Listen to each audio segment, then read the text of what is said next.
Bem-vindos a mais um Pode Ir Longe, o podcast da longevidade. Dar conta é bom, mas ir longe é o que transforma. E hoje eu tenho uma convidada super especial, que é a doutora Juliana Schultz-Burti.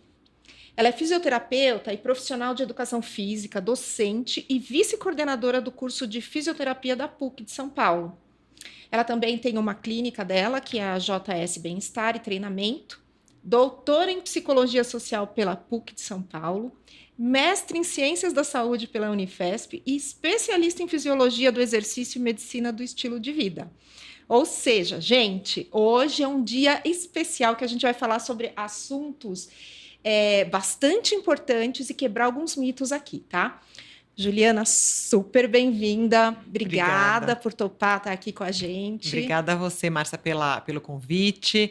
Adorei o nome desse podcast. Estava falando para uma amiga quando estava vindo para cá. Nossa, mas que nome incrível, né? E essa iniciativa da gente falar de longevidade, que eu acho que é um tema tão relevante, né? E tão atual também, né? Tão atual, exatamente, né? E que vai perdurar daqui para frente, né? Cada vez mais pessoas envelhecendo e precisando entender como se cuidar nesse processo. Exatamente. Né? E a gente já falando de alguns mitos aqui, vamos quebrar alguns tabus, né? Algumas coisas que são consideradas normais, né? E de repente não são.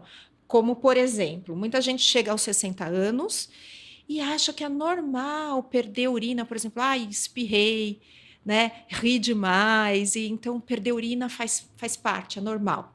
Sim, isso. Aí eu queria que você falasse, né, para a gente sobre isso. Isso, na verdade, é um mito, realmente, né? A gente não pode ter essa crença como verdade, e é o que acontece. Até no meu consultório, muitas vezes vem mulheres 60 a mais e falam, eu questiono, né? Você perde urina quando tosse, espirra? Sim, só se eu tiver com gripe, mas também eu já tenho 70 anos, né?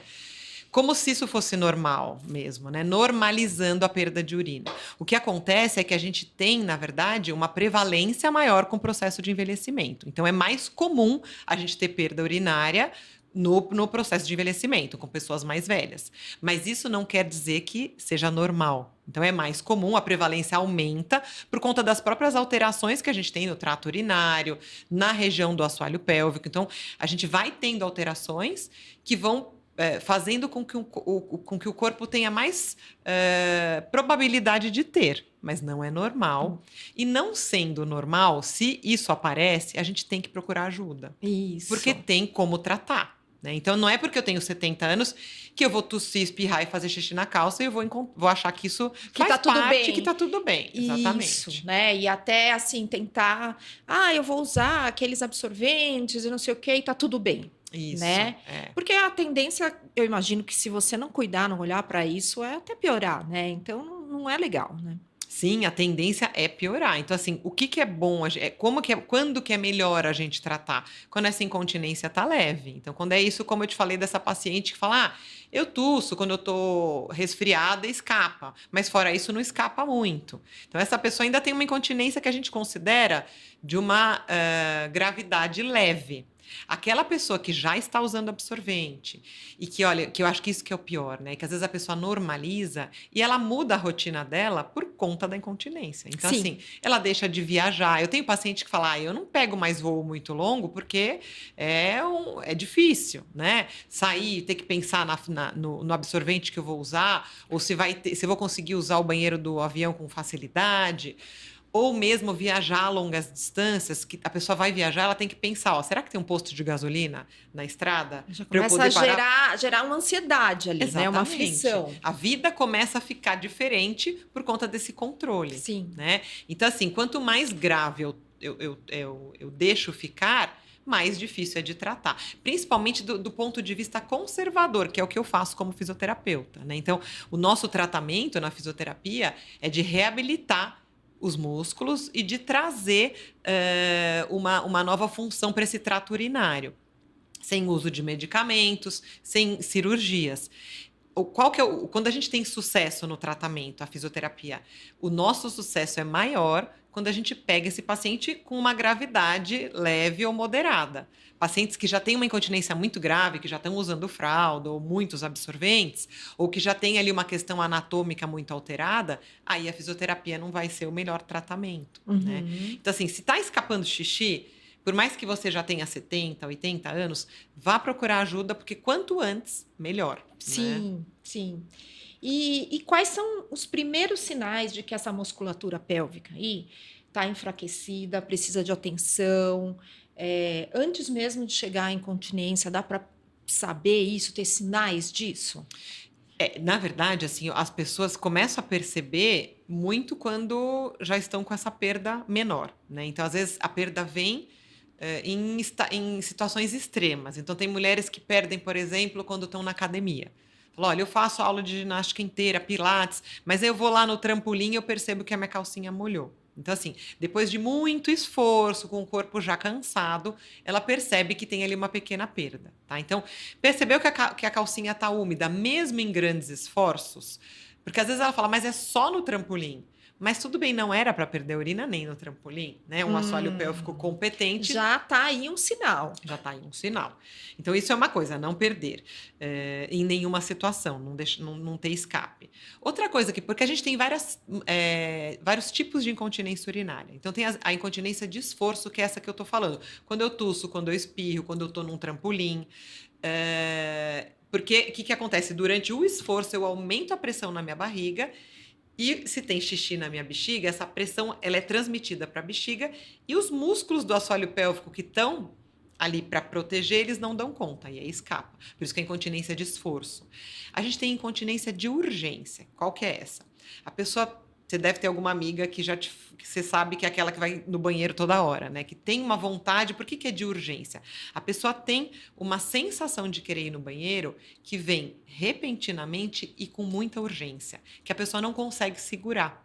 Então ela tem que ir para o banheiro toda hora, né? E às vezes, nessa ida do banheiro, quando ela está indo para o banheiro, na hora que ela vai abaixar a roupa, ou quando ela vai colocar a chave em casa que chegou e está meio apertada, escapa xixi. Por isso que é incontinência de urgência. É uma incontinência que vem porque eu tenho essa sensação de urgência porque a minha bexiga não tem a capacidade de segurar muita urina. Ela resolve esvaziar quando ela ainda não está muito cheia, né? Sim. E nesse caso, a fisioterapia pélvica pode ajudar também, mesmo esse de urgência também? Mesmo nesse de urgência. Tem algumas medicações que são utilizadas para melhorar essas. O que a bexiga faz? Ela faz contrações involuntárias. Então, durante a fase de enchimento, que a bexiga deveria estar relaxada, a bexiga de quem tem a incontinência por urgência muitas vezes faz pequenas contrações. Ela não aguenta grandes volumes e fica querendo esvaziar. Quando ela contrai porque ela quer esvaziar, é quando a gente tem a sensação da urgência. Né? Tá. Então, tem medicações que atuam para relaxar mais a bexiga e que tem alguns efeitos colaterais que muitas vezes as pessoas não toleram. E a fisioterapia, ela vai trabalhar com terapia comportamental, que é organizar o horário que a pessoa faz xixi, o quanto ela toma de líquido, que tipo de líquido que ela toma. Tem alguns líquidos, né, que acabam irritando a bexiga. Então, cafeína, principalmente, é o que a gente tem mais evidência que dá uma irritação na bexiga. Alimentos cítricos, alimentos apimentados, alimentos e bebidas, né? Eles acabam irritando a bexiga. Então, às vezes, o que a gente faz? A gente faz um diário, chama diário miccional, que a pessoa anota tudo que ela bebe, todos os horários que ela faz xixi, o quanto ela bebe, o quanto ela faz de xixi, e a gente tenta reorganizar o estilo de vida, né? O comportamento, por isso que é terapia comportamental. Além disso, a gente faz treinamento dos músculos do assoalho pélvico. Por quê? Quando essa bexiga ela quer esvaziar, que ela está contraindo, os músculos que a gente tem lá embaixo, eles têm que estar fortes o suficiente para não deixar escapar.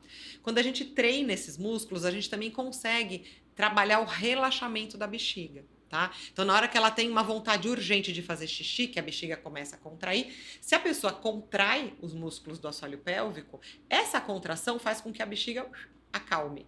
E ela consegue ter mais controle dessa urgência. Então, ela consegue respirar e dá tempo de chegar ao banheiro. adiar a vontade de ir Ela pro... diminui a ansiedade da bexiga. Exatamente. O Essa bexiga efeito fica psicológico para a bexiga. exatamente. Tá. Tem uma questão da ansiedade que a gente até fala, né? Da pessoa respirar, tirar o foco, porque às vezes a pessoa fica tão desesperada Sim. que ela dá um comando Sim. para essa bexiga esvaziar. Se isso vier acontecendo com frequência, E lógico. acontece. Isso é uma das disfunções que mais incomoda, porque não tem controle. A tosse, o espirro, escapa um pouquinho, tudo bem. Nesse, é meio que eu falo, ó, a bexiga está comandando a sua vida.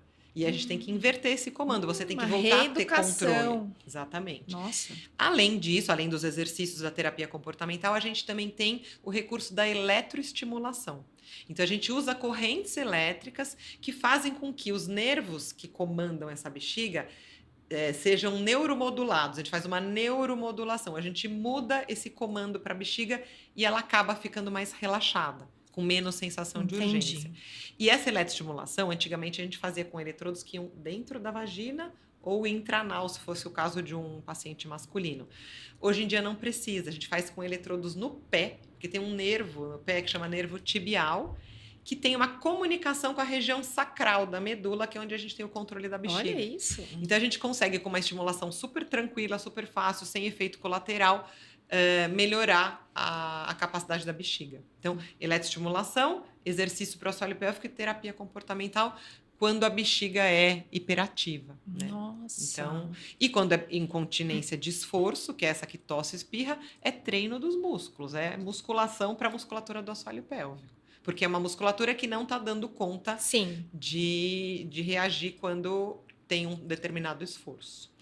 Outra coisa que você perguntou de saber que tem alguma coisa errada é isso, é ter essa sensação de urgência e não conseguir chegar no banheiro. Começar a ter um intervalo entre um xixi e outro muito curtinho, porque às vezes a pessoa, por conta dessa bexiga que é hiperativa, ela fica indo toda hora no banheiro para evitar de ter essa sensação. E a bexiga vai ficando mal acostumada, ela vai ficando pequenininha, ela não tolera mais grandes volumes. Né? Então a gente tem que ter um intervalo social até, né, da bexiga. Então o ideal é de 2 a 3 horas entre um xixi e outro, dependendo de quanto eu tomo de líquido. Né? Tá. E às vezes as pessoas deixam de tomar líquido para não ir no banheiro. Isso também é um problema. Claro, a hidratação, né? A hidratação. E acordar muito à noite, que é um sintoma chamado de noctúria. O que é comum? Num jovem é comum dormir a noite inteira sem precisar fazer xixi.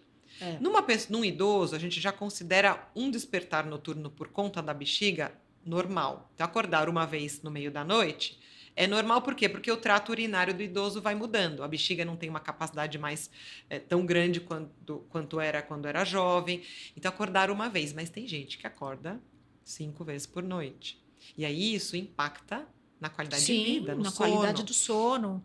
Né? Tá. E até em prevenção de queda, se a gente for pensar. Porque o idoso muitas vezes vai cair no meio da noite quando ele está indo para o banheiro. E se ele vai 5 vezes, às vezes está escuro, ele já tem alguma alteração de equilíbrio. Então, ficar acordando muito à noite também tem que buscar auxílio, porque não é legal. Tá. Eu lembrei, você está falando aí desse negócio de tomar líquidos, né? Lembrei daquele cara que é americano, que ele quer se manter jovem, quer viver até os 200 anos, né? Eu vi que uma das coisas que ele faz, e eu não sei se isso é uma estratégia radical, mas se vale a pena, parece que ele toma líquido até as 4 da tarde. Então, ele toma tudo que ele tem que tomar de líquido até as 4 da tarde, e daí depois... Não toma mais nada. Não toma mais nada. Para ele poder dormir Para ele ficar... dormir inteiro, para ter a qualidade de sono ideal, né? Porque tudo ele quer o ideal, né?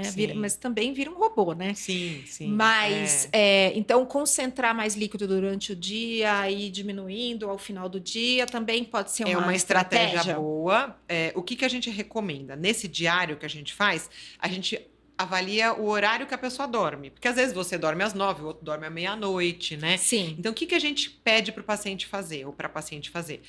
2 horas antes de dormir, evitar os líquidos. Então, como é muito importante se hidratar, às vezes o paciente deixa de tomar líquido, e não é uma estratégia interessante. Então, a gente fala para concentrar mais durante o dia, e se tem esse sintoma de noctúria, que é acordar muito à noite, e acordar porque pela bexiga, tá? Porque às vezes tem gente que fala, eu acordo 5 vezes, mas a pessoa tem uma alteração de sono, não é Tá. exatamente por conta da bexiga. Tá. Então a gente sempre questiona, você acorda por quê? Porque a tua bexiga te desperta porque você tem que fazer xixi? Aí sim é noctúria. Tá. Né? Para essas pessoas a gente pede para evitar líquido 2 horas antes de dormir. Porque às vezes também tem que tomar muita medicação no período tem noturno. isso, Né? verdade. Eles falam, não, mas não tem como, porque eu tenho que tomar remédio. Eu falei, mas tudo bem, aí toma só um pouquinho para engolir o comprimido. Sim. Agora, tomar líquido mesmo 2 horas antes de dormir é o ideal. Legal. Para não acordar muito. Mais uma dica legal. Juliana, e ainda existe muita vergonha ou preconceito, principalmente entre as pessoas 60 a mais, para procurar esse tipo de fisioterapia? Tem muito, ainda tem, né? Por isso, essa coisa da gente acreditar que tudo é normal, que faz parte da idade. Isso é um obstáculo para chegar na fisioterapia. E o outro obstáculo é o receio da consulta fisioterapêutica. A vergonha. Ninguém chega, né, para as amigas e fala, olha, eu tenho incontinência urinária. Às vezes até as mulheres acabam comentando. Acho que hoje em dia mais, né? Mais. Eu acho que mais. Mas ainda não é um assunto que é interessante de ser trazido, né? É algo desconfortável e às vezes as pessoas ainda têm vergonha de falar. E tem até pesquisas mostrando que os próprios profissionais de saúde não sabem perguntar ou não perguntam, né? Então ainda existe essa questão por parte de quem é o profissional de saúde que deveria questionar. Ele não tem, às vezes, habilidade para perguntar. Porque eu não vou chegar para uma senhora e falar assim, a senhora tem incontinência urinária? Às vezes ela nem sabe o que é isso. Sim. Então, eu tenho que saber como perguntar. Falar, a senhora tem algum problema com a bexiga, assim, de não conseguir segurar direito o xixi? Ou quando tosse, espirra, escapa? Eu falo para os meus alunos, quando a gente faz a anamnese, eu falo, você tem que falar a língua do paciente. Sim, não adianta você falar tudo científico. Exatamente. Né? Não adianta, você tem que traduzir ali. E às vezes para as pessoas mais velhas, né? Sim, porque é uma geração que tem mais tabu, né? Eu acho que, assim, nas próximas isso vai ser diferente. Mas a gente ainda... Os nossos idosos de hoje ainda são idosos de uma geração que não se falava disso. Não, né? não se falava de nada disso. Né? Às vezes eu pergunto para paciente jovem, fala, sua mãe tinha perda urinária? Nossa, não sei, ela nunca falou disso para mim. Esse tema não é. Isso. Então tem esse tabu. As mães não falavam com as filhas. Isso. E não é ó, a gente está falando aqui, né, Márcia, de incontinência urinária. E tem um outro problema que é a incontinência fecal, que é muito comum, que a gente também trata e que aí se fala menos ainda. Olha. Porque aí é muito constrangedor. É verdade. Muito constrangedor. Então, ainda existe esse tabu por ser uma região pélvica, né? A pessoa fala, poxa, mas eu vou nessa fisioterapia, eu vou fazer o quê lá, né? Como é que vão me avaliar? Como é que é esse negócio? Isso. Né? Existe um receio de como vai vai falando ser. de fezes, né? Quer dizer, que é tudo um tabu aí, Tudo né? tabu. E coisas que não são glamurosas, né? Sim, então, exatamente. Mas, ao mesmo tempo, quando a gente vê que a pessoa vai, que se trata, a gente percebe que a qualidade de vida melhora muito, que a gente transforma mesmo a vida dessas pessoas com esse incômodo, né? De não poder sair, de ter vergonha, de ter que levar calcinha na bolsa, de ter que se preocupar que tem que comprar um absorvente, de se preocupar com a cor da roupa, uma coisa super comum, passa a usar só roupa preta. Ai, olha só! Porque se escapa não mancha, isso é muito comum. Fala, olha, eu só uso roupa escura, ou só uso saia, as mulheres, porque aí, se acontecer alguma coisa, eu não vou passar vergonha. E eu sempre tenho uma roupa reserva na bolsa. Então, pensa, são preocupações que vão surgindo e também vão se naturalizando. A pessoa começa a entrar nesse hábito e acha que tudo bem, né? Isso começa a fazer... E quando ela vai se libertando disso, quando ela melhora com o tratamento, ela muda, né? Eu acho que aumenta até o nível de felicidade da pessoa. Com certeza. Né? Mexe na autoestima, ela vive mais solta, mais feliz. E às vezes é uma coisa relativamente simples, né, Juliana? Sim, ó, o meu doutorado foi sobre isso, né? Porque quando eu fiz o mestrado, eu avaliei os músculos, a fadiga dos músculos do assoalho pélvico, como que treinava e tudo mais. Isso lá em 2013, então algo que não se falava tanto.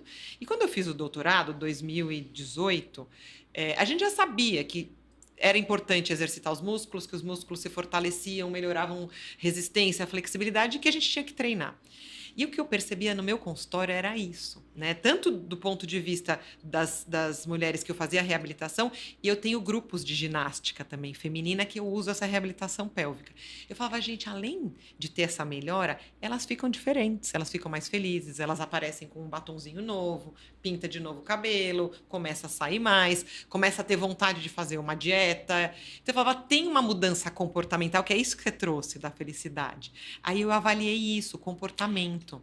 Olha só. E é muito, porque na verdade eu fiz alguns encontros com mulheres idosas, todas idosas, de diferentes níveis socioeconômicos, e eu via repercussões de participar de um grupo de exercícios pélvicos, que é a ginástica feminina, né?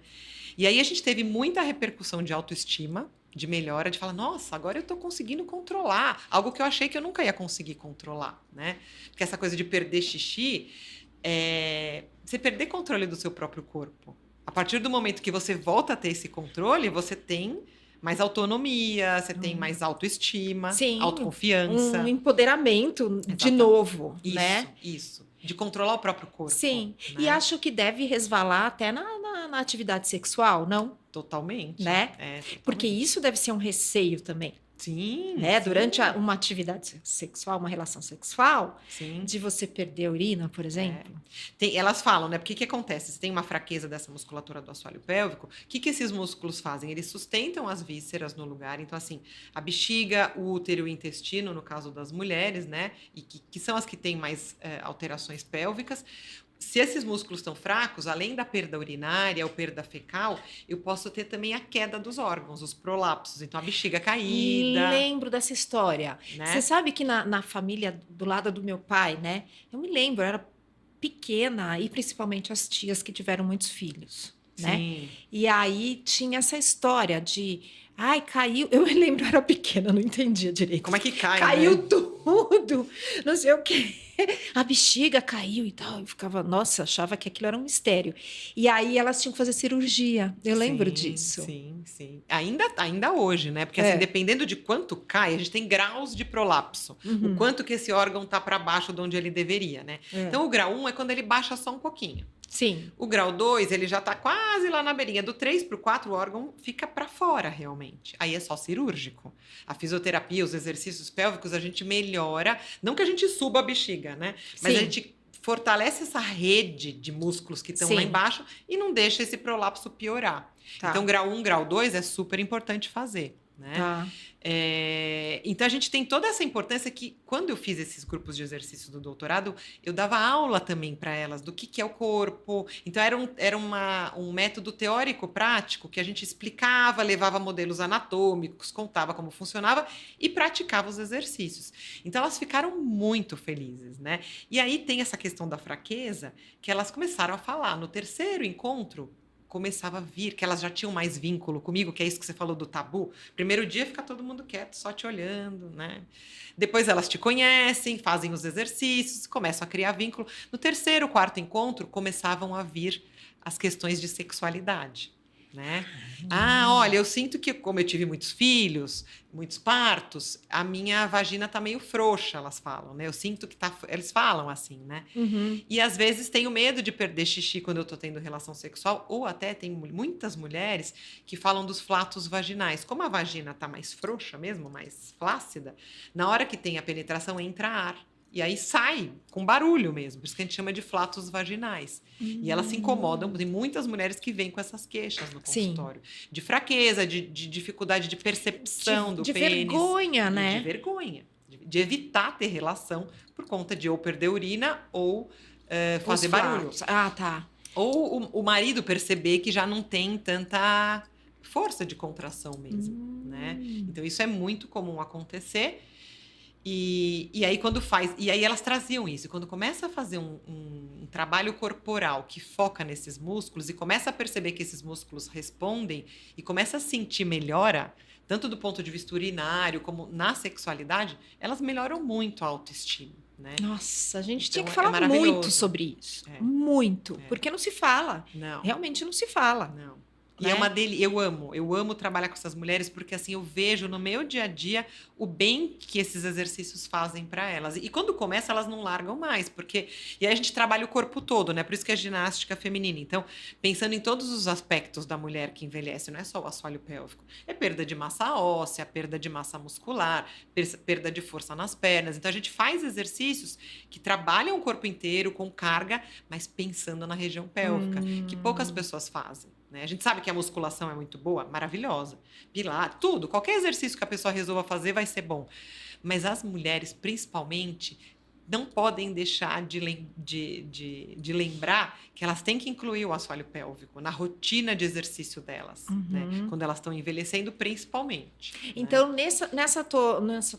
nesse teu programa, né? Então, ela começa como uma fisioterapia para uma recuperação e depois ela pode continuar fazendo a ginástica feminina ad eterno. É o que normalmente acontece. Eu criei, aliás, esse método por conta disso. Eu falava, poxa, eu trato das mulheres, elas ficam bem.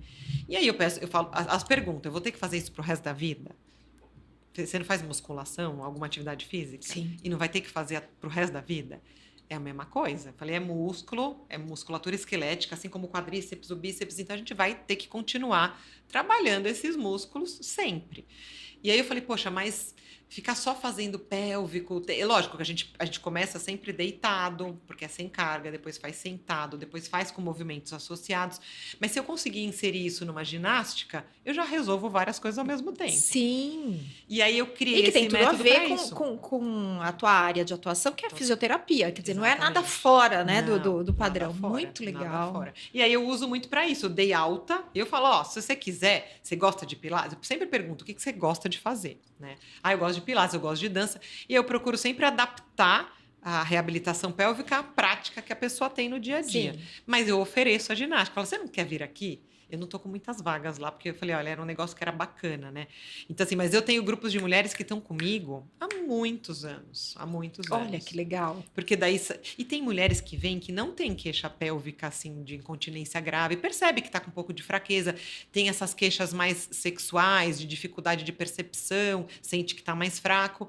E elas vêm como prevenção também, né? Então, a gente pode usar um método desse para prevenir ou para ser usado como coadjuvante da reabilitação ou até para quando essa pessoa tem alta, para ela manter o que ela conseguiu na reabilitação.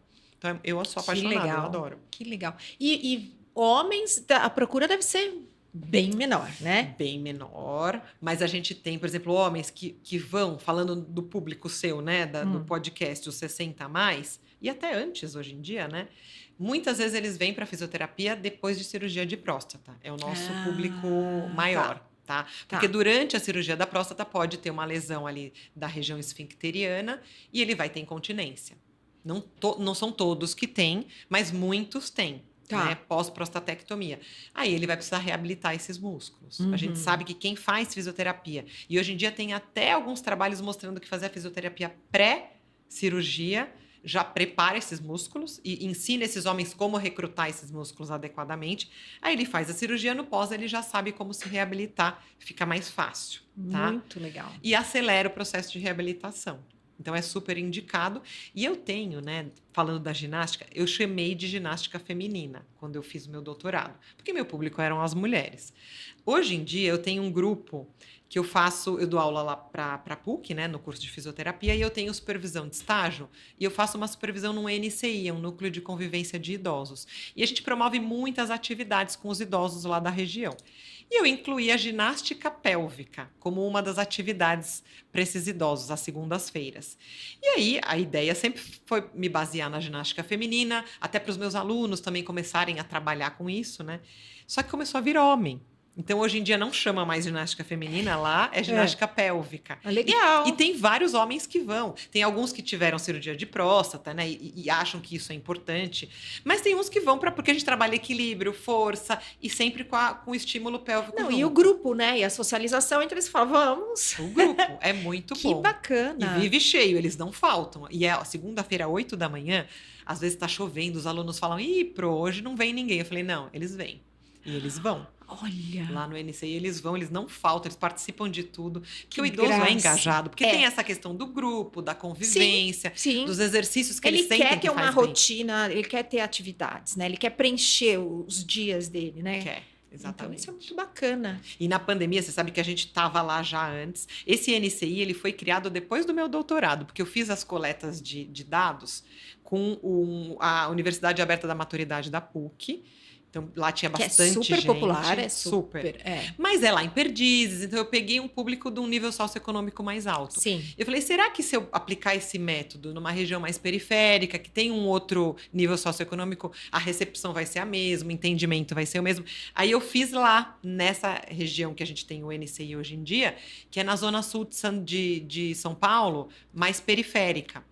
E aí a gente começou, e começou a ser feito numa paróquia, num salão de uma Que igreja. graça. E o padre, que era dessa igreja, ele não está mais lá, ele era meu colega de doutorado. Então ele falou: eu tenho um espaço enorme lá e tenho muito idoso que está precisando disso na minha região. E eu fui fazer com as mulheres lá. E daí deu certo, levei o estágio da PUC para lá.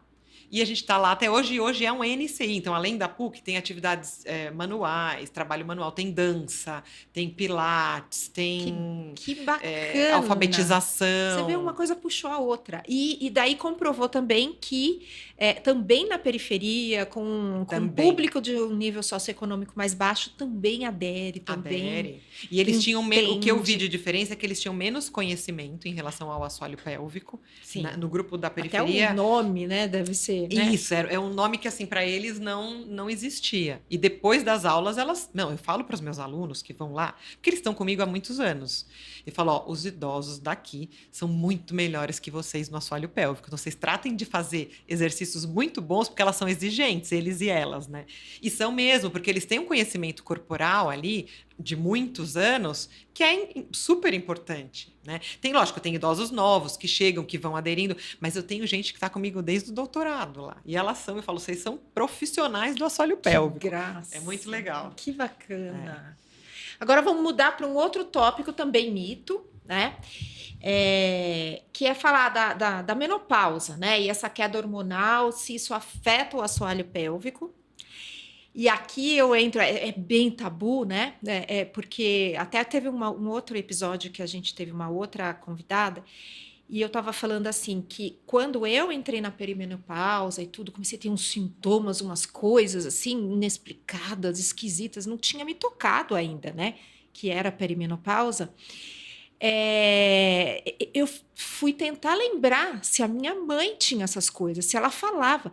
Eu falei, gente, a minha mãe passou pela menopausa, eu não ouvi um A. Não se falou sobre isso. E aí, assim, e a minha mãe já faleceu, e a irmã dela, eram só, né, as duas, né, a minha mãe e minha tia, as duas, né, já faleceram, então a gente não tinha para quem perguntar essas coisas. E a gente foi tentando juntar os pedacinhos, assim. Então, por exemplo, eu nunca tive calorão, e aí eu falei, a minha mãe também não teve calorão. Nunca vi a minha mãe, assim, se abanando, né, com aquela coisa, ou se queixando. Então, eu cheguei à conclusão que ela não teve os calorões. Você não lembra dela, né, com esse sintoma. Então, aqui também é um super tabu para a gente falar. Sim, né? Sim. Então, a menopausa, ela afeta essa queda hormonal, como é que é isso para o assoalho pélvico? É super impactante. Lógico que o fogacho, que é o sintoma aí do calorão, é o mais comum e é o que mais desconforto dá. Muitas vezes o fogacho, ele vem quando está começando a ter as oscilações, né? Então a mulher acorda à noite, fica. E depois, com o tempo, quando estabiliza, ela tem muitas mulheres que sempre vão continuar tendo o calorão, que tem por muitos anos, mas tem algumas que o calorão cessa, né? Outros sintomas de perda de massa óssea e massa muscular, ela vai ficando mais grave ao longo do tempo, na pós-menopausa. Sim. E para o assoalho pélvico também. Porque o que acontece? A região urogenital, ela é muito rica de receptores dos hormônios femininos, principalmente o estrógeno. Então, a lubrificação da região vaginal, urogenital, na verdade, né?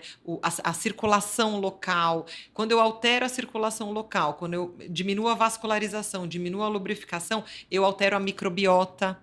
Então, a flora vaginal, ela fica diferente, o pH da vagina fica diferente.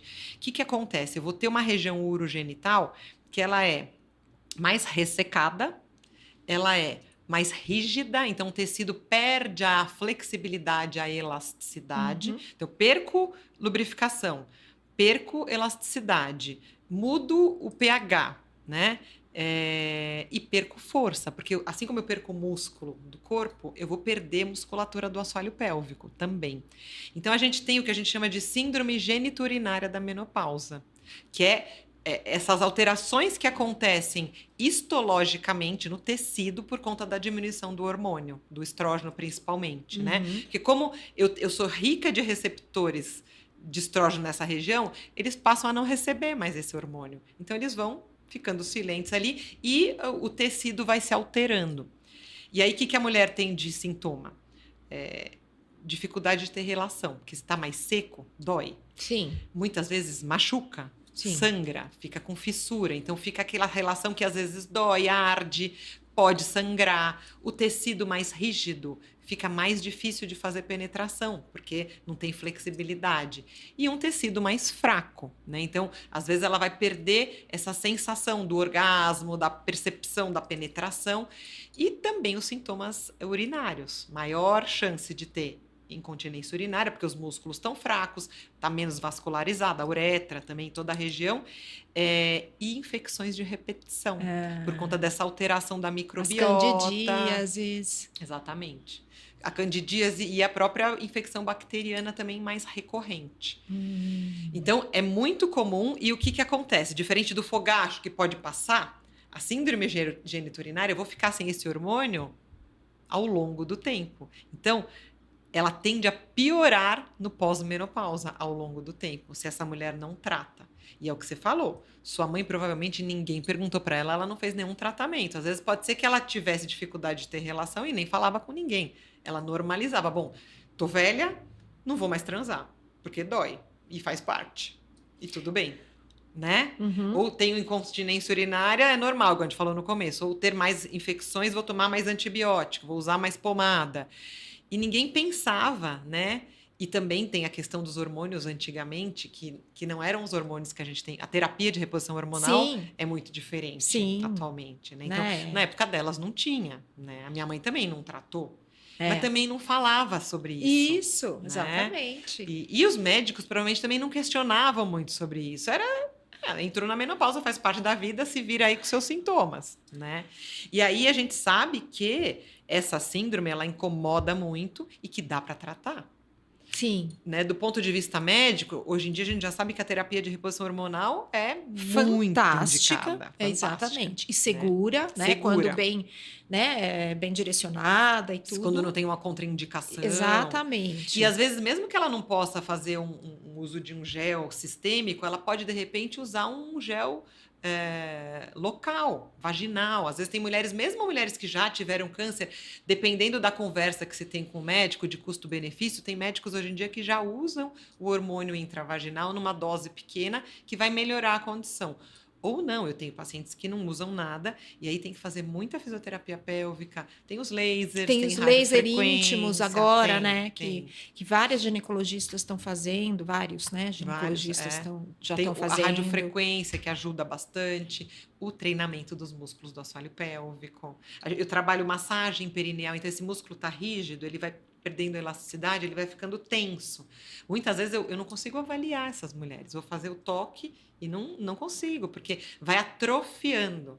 Né? Antigamente se chamava vaginite atrófica. Aí mudou para síndrome geniturinária, por quê? Porque é uma síndrome, não é só a vagina. Aquele sintoma ali, exatamente, né? Não é só a atrofia. É maior que tudo. É maior, incontinência, né? Perda de elasticidade, alteração da microbiota. Mas a vagina, às vezes, ela fecha, a ponto de não poder fazer um ultrassom endovaginal. né? Então, Uau. não é só para ter relação, é também em relação à saúde pélvica para fazer os exames ginecológicos, né? Então, precisa manter essa região urogenital em dia. E aí tem que fazer fisioterapia. Nossa, eu acho tão importante que a gente está conversando aqui, porque a gente tem falado. Eu acho que está ficando mais claro para as pessoas, para o mundo, para os brasileiros, né? A importância, por exemplo, da atividade física, da musculação, Sim, né? De você sim. ter força nas pernas, Sim. do estímulo cognitivo também ligado à atividade física e, lógico, o estímulo Muito, né? né? Da mente, mas a gente não pode esquecer esse pedaço, né? Da vida que é, principalmente para a mulher, que é a menopausa, que tem que cuidar, então, desse cuidar. outro, eu tenho que olhar para esse outro lado. Tem. E a gente está vivendo mais, né, Márcia? A mulher, eu tô com 50 anos. Eu já comecei meus sintomas. E eu tô já. Porque, como eu sempre falei, eu ficava engraçada. Eu falei, parece que eu tava esperando a menopausa. Eu ficava, né, me preparando. Mas o ideal é isso: é que todas as mulheres, já com 40, começassem a pensar sobre isso e se preparassem. Sim. Né? Não é fácil você aceitar que você está envelhecendo, né? Isso. Eu estava conversando isso outro dia com uma amiga. Eu falei, olha, eu sempre falei disso. Eu sempre preconizei aceitar o envelhecimento, entender que o envelhecimento faz parte, que ele pode ser positivo. Mas quando é com a gente mesmo, não é fácil. Não é. Não é fácil. Eu falo, olha, é um trabalho que a gente tem que ter, por isso que é tão importante você vir e trazer esses temas e as pessoas ouvirem e falarem, olha, o que ela está falando faz sentido para mim. Uhum. E pode ser que tenha alguém que possa me ajudar. Isso, né? isso. E como a gente está vivendo mais, mas eu tô com 50, eu tenho vários projetos. Então, assim, eu tô entrando na menopausa, mas eu não quero que isso atrapalhe a minha vida. Sim. Né? Vai ter que mudar alguma coisa? Vai. Né? Sim. Vou ter que usar um gel novo que eu já estou usando, fazer mais exercício pélvico. Se eu já tivesse uma incontinência, pensar em algum outro tipo de coisa, a gente vai ter que se tratar mais, mas para a gente ficar bem e poder seguir nossos projetos bem. Né? E você sabe que hoje a gente vê muito mais as pessoas falando sobre menopausa. Então é bem melhor, bem mais fácil. Mas você vê, eu acho que tem uns 6, 7 anos que eu comecei a sentir os sintomas. E eu, que sou da área da saúde, né? Trabalhei minha vida inteira na área da saúde. Quando eu tive os sintomas, que não eram os mais comuns que a gente está acostumado a ouvir, o meu principal sintoma que me levou para o médico foi fadiga. Uma fadiga absurda. Pronto, eu já queria marcar um hematologista porque eu achava que eu estava com leucemia, que eu estava com falta de energia. Câncer. Eu não conseguia sair da cama de manhã. E eu sou super ativa. Então, e você vê, e eu tão envolvida com os aspectos da saúde e do envelhecimento, eu não me atentei. Então, esse negócio da gente começar a estudar isso aos 40 e poucos, né? A ler. Isso. Pelo menos isso, porque eu achei que eu estava muito doente. Aí eu cheguei numa ginecologista que me indicaram e ela foi minha salvação. Daí eu comecei a falar o que eu estava sentindo, como é que era, Aí ela falou assim, você não tá com nada, vamos fazer todos os exames e tal, mas você tá entrando na perimenopausa. Na perimenopausa, já tá tendo as oscilações. Você já tá, né? Então, não é isso, né? E você vê que você é uma pessoa informada? Exatamente. Imagina para quem não tem informação, acha que tá ficando doida, né? Isso aí. Não é? Porque às vezes, eu tenho muito, o meu principal é o nevoeiro mental. E eu dou aula, né? Então, às vezes eu tô dando aula, e aí eu quero falar uma coisa e eu não lembro o que eu ia falar. Isso, exatamente. Eu tenho isso. Não é? Aí eu mudo a palavra, mudo o caminho e chego onde eu quero. Eu consigo. Mas é ruim, né? É ruim? Em consulta, às vezes eu quero perguntar uma coisa para paciente e ela tá falando, eu falo, eu vou perguntar tal coisa. Se eu não perguntar na hora, eu falo, então, mas... Aí eu esqueço o que eu tava falando, né? Isso aí. E é um dos sintomas. Isso. Mas não se falava disso. Não se falava nada disso. Então, assim, é importantíssimo. E do ponto de vista uroginecológico, que é a minha área, tem que ir atrás. E assim, eu acho que todas as mulheres deveriam. Acho que é meio que uma dica. Você tá na perimenopausa? Fala lá ó, para elas. procura lá onde você mora, não sei, mas sempre vai ter, né, um fisioterapeuta ou uma fisioterapeuta pélvica para fazer uma avaliação. Porque às vezes vai ser, a gente faz às vezes uma avaliação para orientação de exercício, ensina como fazer, faz umas 2, 3 sessões e depois segue a vida. Mas você porque é difícil, as pessoas acham que é fácil fazer a ativação do assoalho. Não é tão fácil, né? Às vezes a pessoa vem falando, não, eu sei, eu faço pilates, faço yoga, eu já sei contrair o assoalho pélvico. Aí você vai olhar, não é bem assim, né? Usa o glúteo, aperta a boca, faz força com a barriga. Então, assim, tem o jeito certo de ativar. Então, nada como procurar um profissional. Então, procura, tá? Porque vale a pena. Todas as mulheres 40 a mais deveriam procurar um fisioterapeuta ou uma fisioterapeuta pélvica para chamar de sua e conhecer o seu próprio corpo. Legal, muito bom, muito, É muito bom. Nem fale. E aí, a gente falou bastante da parte urinária, sexual e tal. E o intestino? Como é que fica, né, nesse envelhecimento? A gente aumenta muito. Assim, quando a gente faz estudo de prevalência de, por exemplo, incontinência fecal, que eu te falei, ela é muito maior nos idosos. Tá. Né? O que é fator de risco? As mulheres, principalmente, e aquelas que tiveram mais gestações e mais partos, tá? Por conta de lesões do assoalho pélvico, que às vezes, na vida adulta, fase reprodutiva, que ela tá bem, tá com os hormônios em dia, tava tudo tranquilo. Quando entra na menopausa, começa a ter enfraquecimento, aí começa a dar mais problema, tá? Tem muita gente também que ao longo do tempo começa a ter intolerância alimentar, né? Então começa a ter constipação, ou por tomar pouca água, ou por alguma questão alimentar que muda a alimentação, e a constipação é um problema, né? E na menopausa também tende a piorar. Certo. Se o intestino não funciona bem, tá tudo muito pertinho ali, intestino, bexiga, vagina.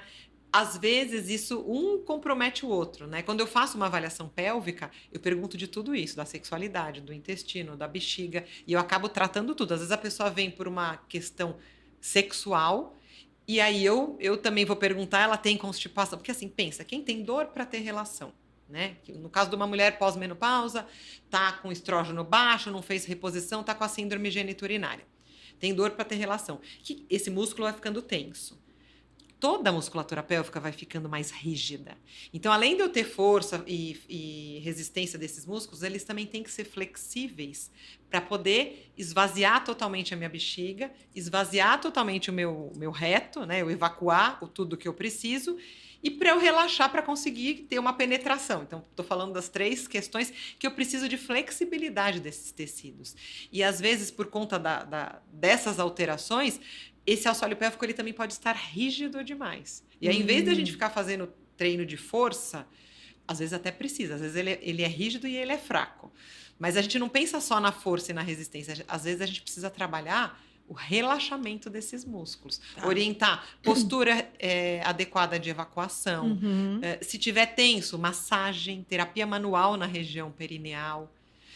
Eu uso muito vibrador, adoro, eu acho que tem até um estudo americano de uma médica que fala que todos os profissionais de saúde que lidam com as mulheres deveriam ensiná-las a usar os seus vibradores. Dica! Olha aí, dica de ouro da doutora Juliana. Compra um vibrador, tem vários, para vários gostos, vários modelos.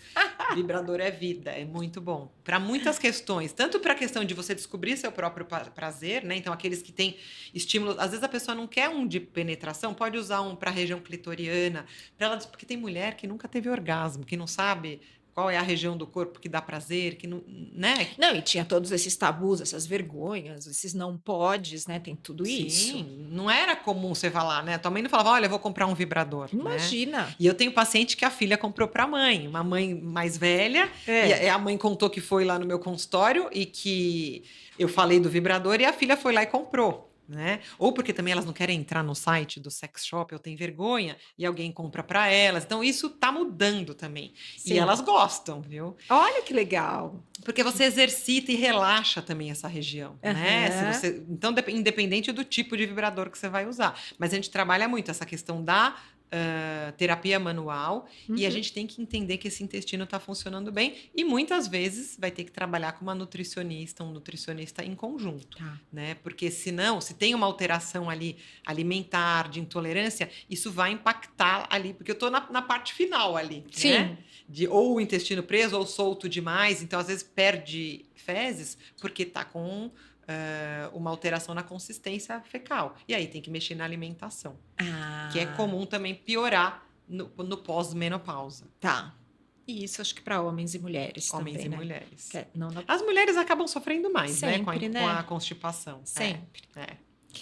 E assim, para o pessoal entender bem, né? Como é que funciona esse tratamento? O que que é? Como é que é uma consulta? Vamos quebrar esse mito também, porque deve ter um receio. Tem. Você falar de fisioterapia pélvica, né? Ai, Como é que é vou isso, ficar né? nu o tempo todo. Como é que é isso, né? Isso é muito importante você trazer, Marcia, porque as pessoas às vezes têm receio até de ir, né?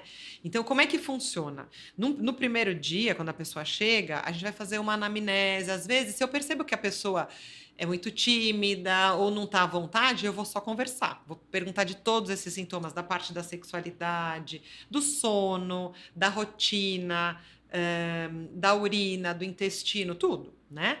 E às vezes a sexualidade eu nem pergunto, quando eu percebo que existe, eu vou devagar, né? Porque às vezes isso Sim. pode até espantar, dependendo da pessoa. Mas normalmente eu pergunto tudo isso que tem relação com a pelve. E os hábitos. Se a pessoa topa, na primeira sessão a gente faz sim uma avaliação íntima, tá? Não precisa ficar inteiro peladão, mas a pessoa vai precisar. Por quê? Porque eu tenho que avaliar como estão esses músculos. Então a pessoa vai ficar sem a roupa de baixo, eu vou avaliar, a gente faz uma inspeção, ver se tem cicatrizes. Às vezes a pessoa tem alguma fissura, uma hemorroida, um prolapso, coisas que eu já consigo. Se está na menopausa e não faz reposição, você vê que a mucosa já é diferente. Então a gente vê mais ressecada, mais pálida, porque tem menos sangue circulante ali. Então a gente, na inspeção, consegue avaliar algumas coisas. A gente testa reflexo para ver se está tudo certo. Às vezes, por exemplo, num pós-parto, teve uma lesão nervosa e ela não está com a sensibilidade adequada. Ou o paciente idoso já tem alguma alteração neurológica que afeta ali a sensibilidade da região. Então, a gente avalia reflexo e depois eu faço um toque, né? Uhum. Que normalmente é bidigital, então eu vou colocar lá os 2 dedos e avaliar a força, a resistência e a flexibilidade desses Uhum. músculos. Se é uma mulher que já tem uma atrofia, às vezes eu não vou conseguir fazer bidigital, eu vou bem cuidadosamente com um dedinho. Às vezes não dá também. E a gente respeita tudo isso. É tudo muito explicado, eu falo o que eu vou fazer antes, né? E elas vão consentindo e a gente vai examinando. Sim. E eu peço para contrair, soltar, eu dou uma nota para esses músculos de força, de resistência, percebo se já existe algum ponto doloroso, porque às vezes tem pontos de dor já dentro, igual aquelas tensões que a gente tem no ombro, quando você tem lá no assoalho pélvico. Olha Então, quando a pessoa só. tem muita dor, ou é constipada demais, ou teve muitos episódios de dor para ter relação, ela vai ficando com o músculo tenso e às vezes cria nódulos de tensão. E aí a gente tem que trabalhar com terapia manual. E depois a fisioterapia, ela vai ser com exercícios específicos que a gente vai ensinar a fazer em E variadas dessa vez posturas. com roupa de Isso, daí pode ginástica. pôr roupa de ginástica, exatamente. E pode ser que precise, quando é muito fraco, às vezes a gente usa eletroestimulação, aí coloca um eletrodinho na vagina, que faz esse músculo contrair com um estímulo elétrico. Para Não começar a dói. exercitar. Para começar Tá. a exercitar. Pode precisar se for muito fraco, às vezes não precisa. Tem um outro equipamento que a gente usa que é o biofeedback, você coloca lá dentro também, ou por fora, eletrodos que captam a atividade do músculo. Então, na hora que eu falo para a paciente, contrai. Quando ela contrai, esse eletrodo capta essa contração e ela vê numa TV ou num celular ou num tablet o músculo contraindo e relaxando. Então tem um gráfico, ou tem alguns que tem como se fosse um videogame, sobe um bonequinho, desce. Então ela consegue, por isso que é biofeedback, né? Ver o que o músculo dela está fazendo. A gente pode usar isso tanto para avaliar como para tratar. E aí eu uso vibradores, cones vaginais que são pezinhos, igual musculação, que tem para região vaginal. Nunca tinha ouvido falar. Olha só. Cones vaginais, eles variam de peso, de 20, hoje em dia tem até 120 gramas. A mulher coloca ele lá dentro, fica em pé, porque tem que ficar em pé, porque a gravidade empurra o pezinho para baixo, e ela tem que segurar. Entendi. Então ela tem que caminhar, ela pode usar tudo isso ela usa em casa. E o legal, mas ela compra esse equipamento para ela, é isso? Para ela. Eu tenho no consultório para testar, aí eu ponho com um preservativo, com camisinha, para ver qual é o peso que ela vai usar. Ou se ela se adapta ao vibrador. Eu tenho um monte de coisa no consultório. Então, eu sempre testo, falo, ó, vê se você gosta. Se você gostar, eu te indico onde compra. Da né? próxima vez a doutora vai trazer os equipamentos trazer aqui a minha para mostrar. mala. Eu tenho uma mala que eu levo, cheio de coisa. Mas isso é muito bacana. E aí, dependendo da queixa, a gente vai adaptando esses tratamentos. Né? Que legal. E é muito legal, porque é isso. Normalmente, eu peço para elas irem uma vez por semana. Ou eles, né? Por quê? Porque eu passo tarefas para fazer em casa, os exercícios básicos, e aí se a pessoa já faz pilates, alguma coisa, eu vou adaptando e vou, compra um cone, compra um vibrador, aí elas ficam com kit, né? Tem umas pacientes minhas que falam, Ju, eu já sou praticamente uma fisioterapeuta, eu tenho tudo lá na minha casa. Mas a ideia é essa, para dar autonomia e para ela poder continuar fazendo isso ao longo da vida, né? Depois que eu der alta. Ou ela volta para minha ginástica feminina também para manter o assoalho em dia. Mas é importante continuar estimulando, né? Então, isso é muito legal, que a gente consegue dar autonomia, o paciente melhora normalmente rápido, e a gente vê essa melhora, né? Até no comportamento, na autoestima. É muito bom. Que legal, que maravilha. Bom, Ju, a gente está chegando ao final aqui. Aí, não sei se você quer deixar como que as pessoas te acham, né? Nas suas mídias sociais. Sim. Né? E algum recado para todo mundo aí? Bom, eu acho que o recado acho que a gente deu, né? Assim, da gente não normalizar o que está acontecendo, né? Perda urinária, dificuldade de ter relação sexual, ter dor para ter relação sexual. Isso nunca vai ser normal. Isso pode acontecer e sempre é importante a gente procurar ajuda. Então, acho que esse é o recado principal.